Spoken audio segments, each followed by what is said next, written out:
Voilà, mais d'abord, on va consacrer quelques minutes à reparler de la lutte contre la Covid-19. Ce n'est pas vraiment un duel ce soir, c'est plutôt un échange d'idées. On va en parler avec Michel Goldman, il est professeur émérite d'immunologie à l'Université libre de Bruxelles, et Yves Van Latem, qui est lui infectiologue au CHU Saint-Pierre. Bonsoir à tous les deux. On va se poser la question des moyens qu'on doit ou qu'on peut encore mobiliser dans la lutte contre la Covid-19.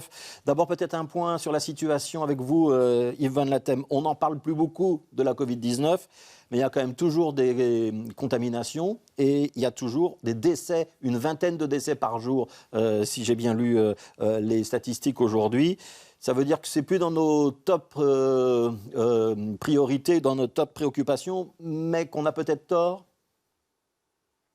Mais on m'interroge plus les derniers jours sur la grippe que sur la Covid, donc c'est assez symptomatique de la situation.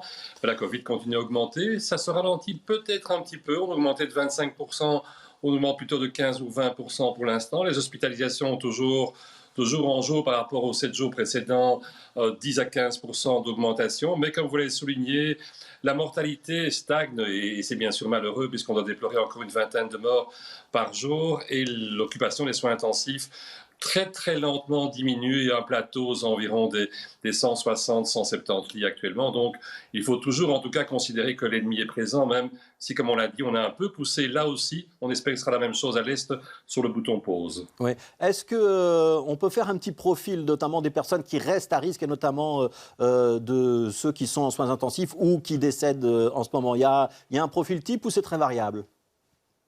Alors, malgré une certaine variation, on a bien sûr, et malheureusement, et ça, Michel pourra en parler encore autant que moi certainement, on a d'une part des personnes qui ne sont pas vaccinées et qui sont avec des facteurs de risque. Ceci peut être simplement l'âge, plus de 65 ans, ou un certain nombre de comorbidités, on l'a assez dit, obésité, hypertension et autres. C'est malheureusement aussi un public beaucoup plus large et qui est mis dans ce groupe vaste et un grand amalgame dit immunodéprimé, qui va jusqu'à des personnes qui prennent certaine dose de cortisone de manière chronique, jusqu'à des personnes qui sont beaucoup plus sévèrement immunodéprimées parce qu'elles sont greffées, par exemple, ou parce qu'elles ont des traitements pour des cancers. Et ceux-là, malgré leur grande compliance à la vaccination, eh bien, c'est leur corps qui se refuse à faire les anticorps et qui sont encore alors des victimes, des cibles potentielles en tout cas pour l'infection, même avec Omicron. Pas oublier qu'actuellement, les gens qui sont en soins intensifs, ils sont infectés par Omicron. Ça nous montre que Omicron peut vous amener malgré tout aux soins intensifs. Alors, Michel Goldman, on a beaucoup parlé de l'intérêt de la vaccination, notamment avec vous. J'imagine que vous allez continuer à nous dire que la vaccination elle est indispensable pour les groupes à risque que vient de mentionner Yves Van Latem. Je voudrais qu'on parle juste peut-être un petit peu d'Omicron et puis d'un nouveau variant. Il s'appelle le BA.2. C'est la suite d'Omicron. C'est plus dangereux, c'est moins dangereux qu'Omicron. Qu'est-ce qu'on peut en dire? Alors, ce qu'on peut dire de BA2, c'est qu'il est excessivement contagieux, encore plus que le variant Omicron précédent. Et ça explique effectivement le nombre de contaminations qui reste très élevé. Et bon, on a tous maintenant dans notre entourage des gens qui se sont contaminés. Il est nettement moins méchant a priori lorsqu'on a un système immunitaire qui fonctionne et lorsqu'on a été vacciné. Cette vaccination, y compris avec le rappel, est indispensable. Il suffit de regarder ce qui se passe dans d'autres pays où la protection vaccinale n'est pas bonne chez les patients, notamment âgés. Je pense à Hong Kong, qui sont dans une situation vraiment catastrophique. Donc, comme vous l'avez dit, les vaccins restent essentiels pour se protéger des formes graves. Le point, comme cela a été dit, et ceci pour moi est largement négligé par nos autorités sanitaires, c'est qu'il y a dans la population une petite fraction, sans doute de l'ordre de 1%, qui sont incapables de répondre au vaccin et qui aujourd'hui sont extraordinairement exposés à des infections graves.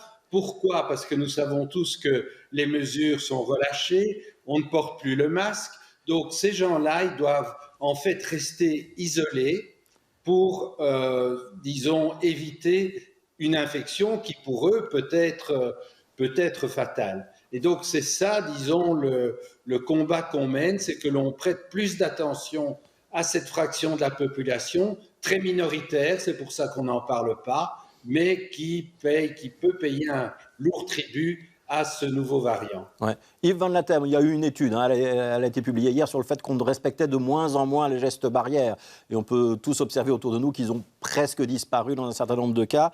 On doit rappeler l'utilité du masque, notamment dans les endroits clos, dans les endroits mal ventilés, dans les transports en commun par exemple. C'est indispensable aujourd'hui ? Je pense qu'en tout cas, toute une partie de la population qui est plus à risque a intérêt d'employer encore ces mesures barrières. Et le masque est le plus simple et probablement le plus rentable de tous ces systèmes dans des circonstances, comme vous l'évoquez, où les gens sont concentrés à l'intérieur. C'est le cas des patients dont parlait Michel. C'est le cas de personnes âgées parce qu'on ne sait pas exactement quelle est leur réponse à la vaccination, malgré le rappel. Michel Goldman, je voudrais qu'on fasse un petit peu un point sur les traitements qui sont à notre disposition. Donc une fois qu'on a été contaminé, une fois qu'on est hospitalisé, il y a des traitements maintenant qui existent, ils sont en train de faire leurs preuves ou on est toujours face à une maladie contre laquelle on est relativement démuni ? Non, il y a plusieurs traitements qui existent et nous plaidons pour que la Belgique aille beaucoup plus vite pour offrir l'accès à ces traitements, en particulier aux personnes les plus vulnérables. Parlons d'abord des traitements qui sont là chez nous. Eh bien, il y a un traitement qui est un anticorps monoclonal qu'on appelle Xevudy.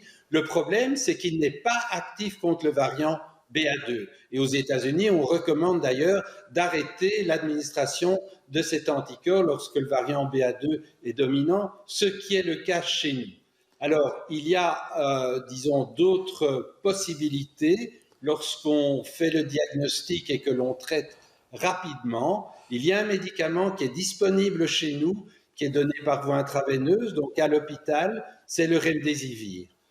Le point que nous faisons, c'est qu'il y a un autre traitement qui est donné par la bouche, qui est beaucoup plus simple, qui s'appelle le Paxlovid, qui est disponible dans beaucoup de pays, qui ne l'est pas encore chez nous pour des raisons que personnellement je n'explique pas parce que des commandes sont prévues, il y a une négociation avec la firme qui me semble traîner en longueur et disons que ça me semble important, même s'il faut savoir que ce médicament doit être manipulé avec prudence parce qu'il interagit avec d'autres médicaments qui peuvent être pris par le patient et ça nécessite effectivement une attention particulière. Ouais. Enfin, le Paxlovid, j'explique, Michel Goldman, j'explique, le Paxlovid, c'est un médicament du laboratoire Pfizer, hein, le même que ceux qui ont fait les vaccins qu'on a été très nombreux à recevoir en Belgique.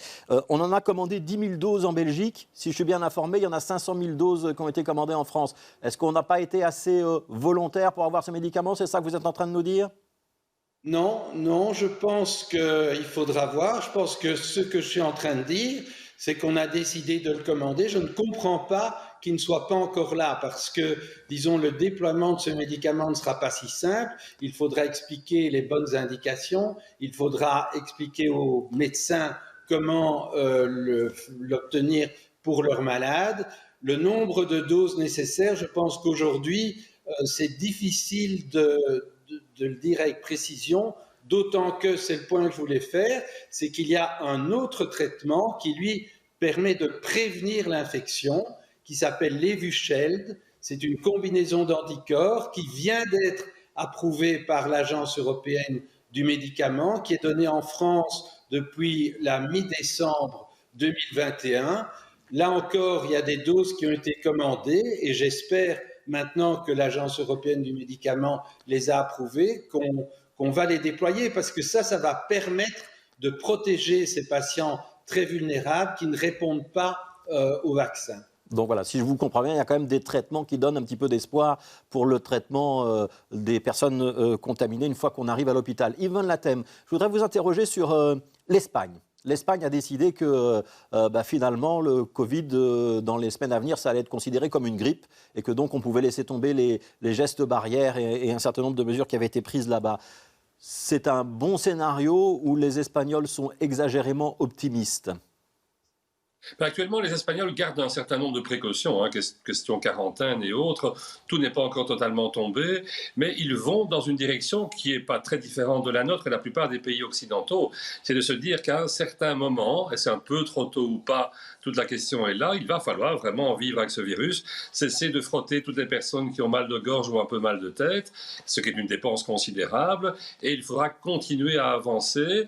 Est-ce un peu trop tôt? C'est une discussion qui peut certainement avoir lieu. Certains pays se sont lancés, l'Espagne l'a décidé. En sens inverse, on le sait, l'Autriche pour l'instant remet en place le masque. Et donc vous voyez qu'au sein de l'Europe, il existe des politiques qui vont dans deux sens un peu différents autour d'un même axe. Ouais. Quelques conseils très concrets, très pratiques. Donc, 3e dose, c'est toujours fortement recommandé pour tout le monde et indispensable pour les personnes à risque. J'ai le nez qui coule, j'ai la gorge qui gratte. Qu'est-ce que je dois faire ? Alors pour l'instant, on peut se faire un autotest, bien sûr. On sait qu'il a une validité qui est limitée.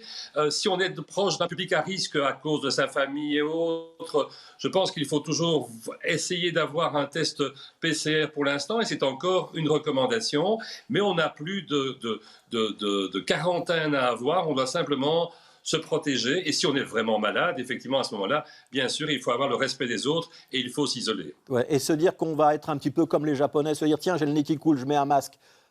C'est une protection pour les autres. Et même si ce n'est qu'un rhume, comme ça, j'évite de donner mon rhume aux autres. C'est une bonne idée ou pas ? C'est une bonne idée dans l'absolu et je pense que la notion du masque doit petit à petit passer dans notre population, même si on ne sera jamais comme les Japonais dans le métro de Tokyo. Mais je pense qu'effectivement, le masque a un rôle pour soi-même et un rôle par rapport à nos relations aux autres et aux échanges d'un tas de microbes différents. Merci Yves Van Latem, merci Michel Goldman. On a eu des nouvelles rassurantes, mais un petit rappel de la permanence de cette maladie qui est donc toujours bien présente. Merci à tous les deux. Merci d'avoir participé à ce débat.